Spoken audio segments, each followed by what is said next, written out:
Yeah, buddy, we're gonna be talking about today's CEB's Brewmaster. This was a great game where he went 5-1 against the likes of Nigma. So it was a fantastic game recently where Ceb actually was standing in for OG, which might not make sense because Ceb is OG, but yeah, he was a stand-in, he played Brewmaster, and I think the main reason why I want to talk about this replay in particular is I think his zoning in the laning stage allows him to shut down this Beastmaster incredibly hard. I want to make sure that you guys see why Ceb actually can crush a winning lane, and why most of you guys, when you get into favorable matchups, such as Brew Grimstroke against a solo Beastmaster, you wouldn't actually win. So yeah, let's get into that, figure it out, break it down, and also I'm going to be giving you every tip I know on Brewmaster, just to succeed on this hero, all the ins and outs, as I'm sure a lot of people don't understand this hero as a whole.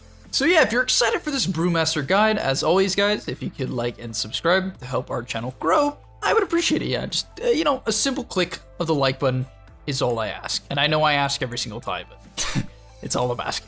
And on top of the content you're going to be seeing today, I recently talked about Necro. I played a Necro game where live, I talked about all of my thoughts and really everything that came to mind. It was a very funny match as they basically gave up early on. But what I discussed was like how to crush the early game, how to really dominate your laning stage and not just go even. Because a lot of people think they're winning. They think they're doing okay, but at the end of the day, they're not really doing that well. So if you're interested in seeing that video, click the link down below to the gameleap website. It's over there. I've also made some other videos such as a live Legion game. I've even talked about Tidehunter recently, updating his course. We even have an updated Legion course now.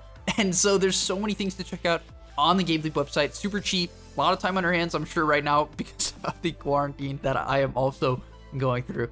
Hopefully I'll see you guys there. And now let's get into the video. Alright, so getting into the laning stage, you're going to notice he goes for this sort of bizarre item build, starting with the Ring of Regen and only 3 tangos. And I think the reason is he knows he's going to be in a favorable lane, basically no matter what, based on how Nigma has been playing. Nigma has been going aggro almost every single game that I've seen them, as of late at least. And because of this, I believe Ceb goes this bit greedier build, right? Where he has this Ring of Regen, only 3 tangos, but it's okay because he's in a very strong lane. So right off the bat here, you're going to notice he puts a pretty high emphasis on denies, and this is going to allow him to eventually get the lane under the Beastmaster's tower, as well as last hits, right? So right off the bat, what his goal is to eventually just try to get the lane back. Whenever you guys are in favorable matchups, your goal needs to be, how can I get the lane back? And he understands, and Saksa understands on the Grimstroke, if we aggro the creeps to the range creeps, which they do here, right? They aggro the creeps back onto the range creeps, and then deny the range creeps, which they also did, they can pull the lane back, right? And that's what we're going to see Ceb do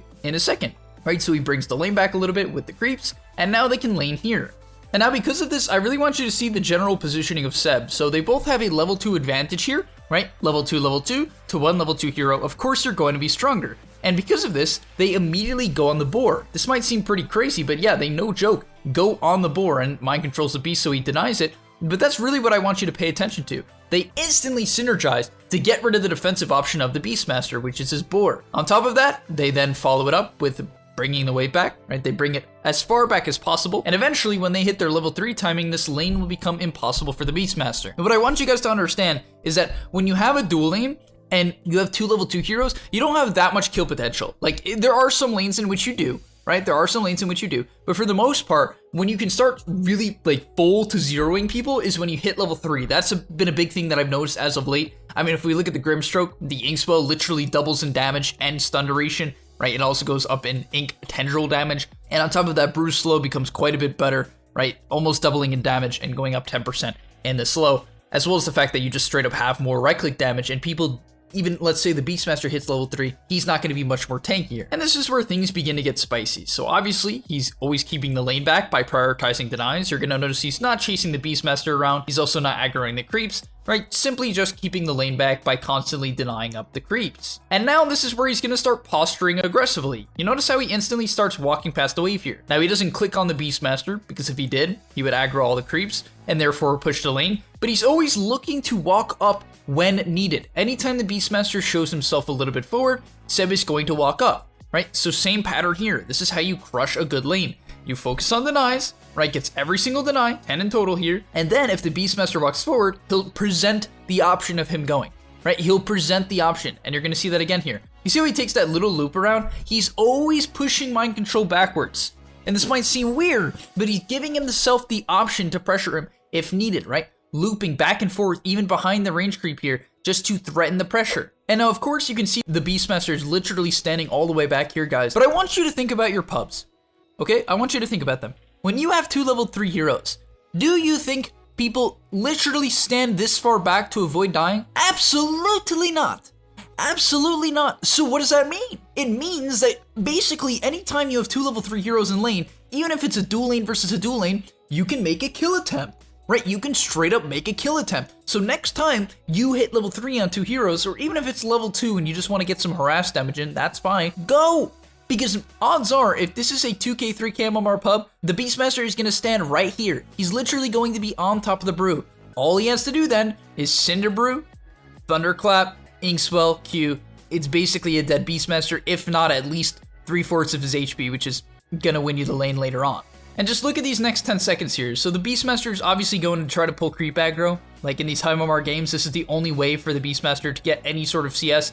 However, Seb gets both the denies and even follows this creep this far up. Like he literally follows it. He's like, hell no, you're getting no XP. Every single creep getting pressured. You see how there's no room for Beastmaster to get anything. And then once he literally takes a second of moving up, literally steps up for a second. Do you see this? Look at this, watch it again. The Beastmaster gives them a second of gap, literally a second of gap, where he goes for the CS. They immediately collapse, right?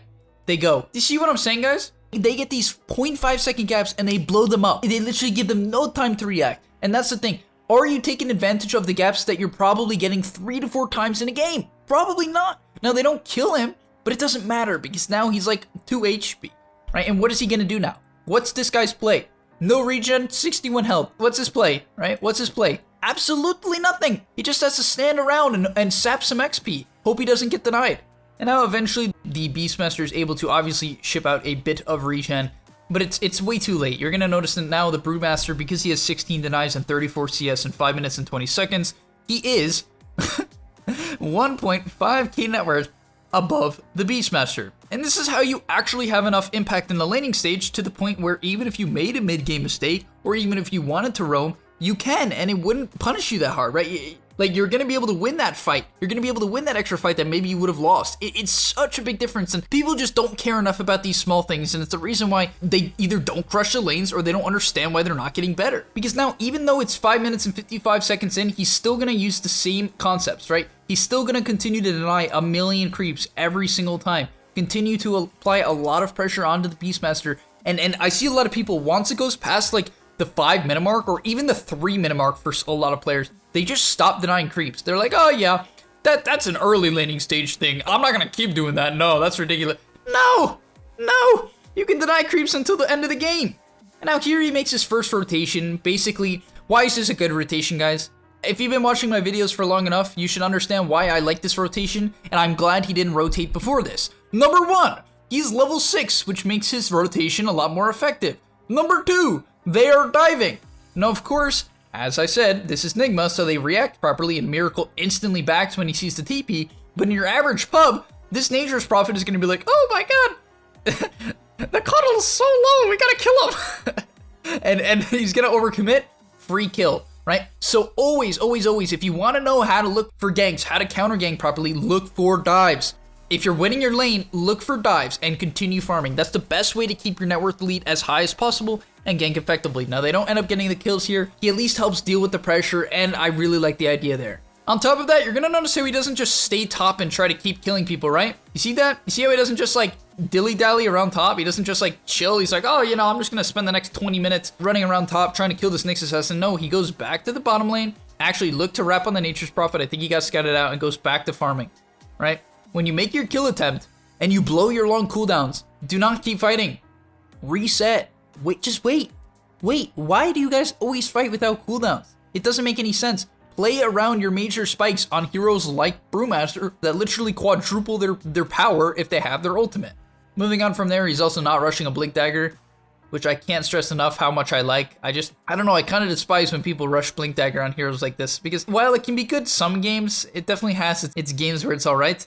For the most part, you're just disabling your ability to keep your lead going. When you are ahead, guys, and you win the lanes, like whenever you win the lanes, make sure when you win the lanes that you buy small items and you continue to pressure with them, right? Items like Wand and Bassi and Buckler are going to help you continue to snowball, especially an item like Vlad's and even Raindrops and Drums. raindrops and treads. They're going to help you snowball, and that's what we're going to see here. He can trade with the Beastmaster a little bit, even though this is typically a matchup that isn't that favorable because you're not a high armor hero. And finally, once again, you're going to see the same exact thing happen once again here. He sees a dive / push going on, and he understands he's the push hero, right? He's the hero that deals with the pushes.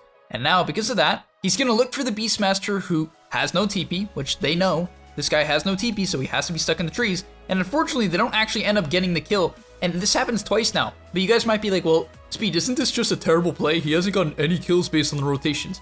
No, but the concepts apply, and I want you to pay attention to them. Don't be like, oh my god, Seb lol.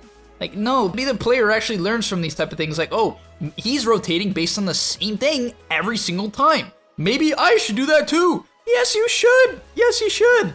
And now we're going to see the beginning of the OG playstyle start to unfold. And essentially what happens, and basically the main staple that I see of OG Dota is their unwillingness to give up the mid tower. They will never just give you mid tower for free unless it's some really niche game. Literally, they send 5 heroes. This Timber is trying to take the mid tower. They send their entire team. They're like, no, man. There's absolutely no chance you were taking this tower. And that's exactly what we see, right? Literally, every single hero comes here and starts fighting. Now, he doesn't have his ultimate, but because he's synergized with his teammates, they're able to pick up a kill on a hard-to-kill hero like, you know, Timbersaw. And this can be the same thing with Huskar. If there's a Huskar deathballing, try to get 3 or 4 heroes to kill them. On top of that, you're going to see how teams usually react. Even pros make this, I'm going to call it a mistake, where one of their big cores dies, they try to save them, and then they die as well. So in your pubs, if you initiate a fight, right? If you initiate a fight with 4 or 5 heroes onto one of the enemy team's heroes, you might be like, well, Speed, that's a terrible trait. We're only getting 1 hero and we committed 5. But odds are, realistically, odds are they're going to TP in 3 or 4 more heroes and you're going to be able to clean them up as well. Like people 1 by 1 all the time in pubs, and you should try to abuse that fact. And literally now, only because they made that original mid lane gank onto the Timbersaw, they're able to continue to snowball it here, right? They're going to be able to pick up another kill onto the Timbersaw. The Cinderbrew comes out, the Q as well, right? This spell is honestly broken, guys. I actually mean that. I think Cinderbrew is an insane spell. It's a 36% slow, legitimately 36% slow on an 11-second cooldown with a 5-second duration, and the duration is increased by 3 seconds when ignited. And essentially how you ignite it is someone takes spell damage, right? If someone takes spell damage, it resets. It just continues to reset the Cinderbrew. It's really insane. It's sort of like Earth Spirit ulti, if you guys know what I'm saying, where you have this very high damage nuke that you can constantly reset. I actually think this spell is sort of insane in that regard. And that's why you're going to see him maxing it out. So I'm going to quickly go over the skill build just, you know, to make sure you guys understand what it is before I move on. The skill build, at least in the laning stage, was 1-1-1. You can actually go 2-1-0 or 2-0-1, but for the most part, I really like when you have at least 1 point in Cinderbrew at level at least 3. The spell is highly underrated, as I just said, and as long as you have some other nuke in your lane, whether it's a Lion or a CM or a Grimstroke, if you can reset the Cinderbrew, it's an insane amount of damage, so keep that in mind. Moving on from there, you're going to want to max out your collapse so that you can farm creep waves and fight effectively. Then I generally recommend you max out your Cinderbrew second. I don't think it's that great to play around the Drunken Brawler. I think it's much better to play around being tanky, right? He has a wand and a Vlad's, right? So play around being tanky, your frontliner for your team, and your Cinderbrew as well as your Thunderclap, and of course your ultimate. All right, upcoming here, we're going to see a really cool mind game by Seb that I don't think a lot of people would even consider, but you see how he pings out mid here? This is a really cool play. He literally pings out mid. He's like, yeah, the Timbersaw's coming here. So he sees the Timbersaw on this ward a second before, wrapping around the mid, and he understands that Timbersaw is usually a hero that just destroys Brewmaster. That's just how the matchup works. Timber kind of just chops you up with his Q and his ultimate and his chain, and because of that, he's like, oh, this Timber's gonna go on me. So what he does is he walks up to the wave aggressively to actually bait the Timbersaw in, because if he's around here, I doubt Weehaw will go on him, right? I honestly mean that. If Seb is here in the river, Weehaw's going to be too afraid to make the play. But because, right, that's not the case and he actually steps up pretty far, his team's actually able to TP in and end up killing him, right? He literally got the Timbersaw to overcommit on him, and because of that, they secured a kill. And that only stems from the fact that he literally told them 5 seconds before the Timbersaw even showed up that he was going to show up and try to kill him, and then he baited him in by acting afraid, right? He acted afraid, baited in the Timber, and now sets up a situation where they can pick up another kill onto the bounty as well as get into the Roshan pit. And what I want to note is something very important to me, where basically he spent the early majority of the laning stage farming, and now because he did a good job getting last hits and his items built up in the laning stage, he can start fighting and it's okay, right? But this is what I want you guys to consider. You can't fight the whole game. You need to take time to push in waves like he's doing here, right? Shoving in the mid wave very, very far and very quickly. to make sure that the split push won't come into play. And also, because he's pushing the wave up quickly, you're going to notice how he can connect with his team. And this is why when cores are like, oh, you know, Speed, you tell me to split push, but then my team fights. Well, it's because you're split pushing too far away. Maybe you need to push in the mid wave a lot more so that you can be closer. And now we're going to see the split come out from the Brewmaster. Basically, all you want to do once you split is throw someone in the air. Once you throw someone in the air, moving on from there, what you do is you throw a boulder at anyone. You can actually use the purge to kill all the units, which I don't think a lot of people understand. So I'm going to click on the ability because people really don't understand this one. But when you split as Brewmaster, your Wind Panda, the blue one, gets a couple of different abilities. So the first one that it gets is Dispel Magic. And what it does is it damages summoned units, right? And purges most buffs or debuffs. So it purges things like hastes, it purges DDs, it purges Bloodlust, right? These type of abilities, it purges all of them. On top of that, it also destroys illusions. It does 1,000 damage to summons and illusions. That includes Treants, that includes Boars, that includes Hawks, that includes CK illusions, Phantasm, that includes PL illusions, Naga illusions. Yes, Dispel Magic on a 4-second cooldown does 1,000 damage to illusions. And you're gonna see that right away here. He summons both of them instantly dead. This Boar is instantly dead to the Brewmaster. And now, you also want to use your Windwalk, which gives you bonus damage. So on a 5-second cooldown, your Storm Panda not only goes invisible and gains movement speed, but he also does a bonus damage coming out of the attack. So when you click this, right? When you click this and you attack with it, then all of a sudden you do bonus damage on your next attack. And finally is the Cyclone, which just throws someone in the air for 6 seconds, which is pretty insane. On top of that, if for whatever reason you need to throw a non-hero unit up in the air, it lasts 20 seconds, which is the funniest thing I've ever read. I actually didn't even know that. 20 seconds. But yeah, 6 seconds on a hero, like, that's bonkers. You just put a Medusa in the air for 6 seconds, which is, in my opinion, very strong. So, you know, moving on from there in the fight, you basically just want to try to solo kill people or throw them in the air. He knew his team was winning this fight pretty hard, so he throws the Beastmaster up into the air, slows him up with the Cinder Brew, wands for the clap, and gets the kill. And yeah, that's generally the combo you want to use this brew if you can. You want to use the Cinder Brew and then the clap, basically so that you get the Cinder Brew damage going, and then you can actually reset it with the clap. It's a pretty good combo to use. And yeah, the main thing I would recommend for Brewmaster is that you try to cast your spells as much as possible in fights, as long as you have mana for it. And if you buy the right items, such as the raindrops, you know, you have the Arcane Ring, Vladimir's Offering, and the Wand. You can even buy a Soul Ring if you feel like you really need it, or like you're not going to be able to get an Arcane Ring, or you don't have one. This is all an option. But basically, cast your spells as much as possible, get your Cinder Brew going, get your clap going, and they're pretty low cooldowns, right? That's the important thing to know. Cinder Brew at max is 11, Thunderclap is 13, even your passive, or your Drunken Brawler, I guess I shouldn't call it a passive, but your active Drunken Brawler is a 17-second cooldown. And now we're going to take a look at the game-ending fight.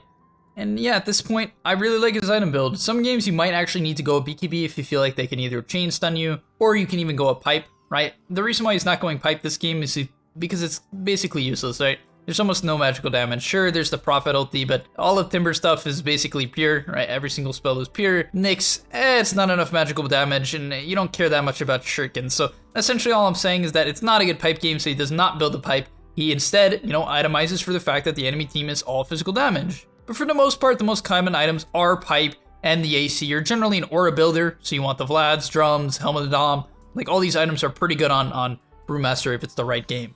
And yeah, to end it off, you're also really good at dealing with split push. As long as you use the E very consistently on the Wind Panda, you're going to be able to deal a lot of damage to anyone that you're trying to kill. And this is a pretty funny chase down, but he does eventually get him. And you can see the power of their Brewmaster there. You deal an insane amount of damage when you get ahead. On top of that, he has a 15 damage talent. You have a 20% magic resist talent, which I generally actually think is better than the Thunderclap slow, as is Thunderclap is a 4-second slow, which is generally plenty of time to slow people down and kite them out. So having 20% magic resistance, even against team comps that don't have an insane amount, is going to prevent you from getting bursted, which is generally important on a hero that needs to get off Primal Split.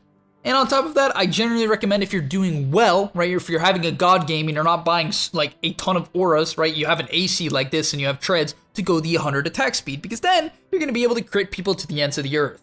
And finally, at level 25, this one can be a bit hard, but once again, I'd say the same things apply. If you're having a bad game and you took the 1750 health to primal unit split, then also take the 75-second Primal Split cooldown. But if you went the 100 attack speed, I would generally recommend you go the 175% Drunken Brawler. And yeah, this game is basically a GG as they have the AC. They're just going to start running down the lanes. GH TP's in.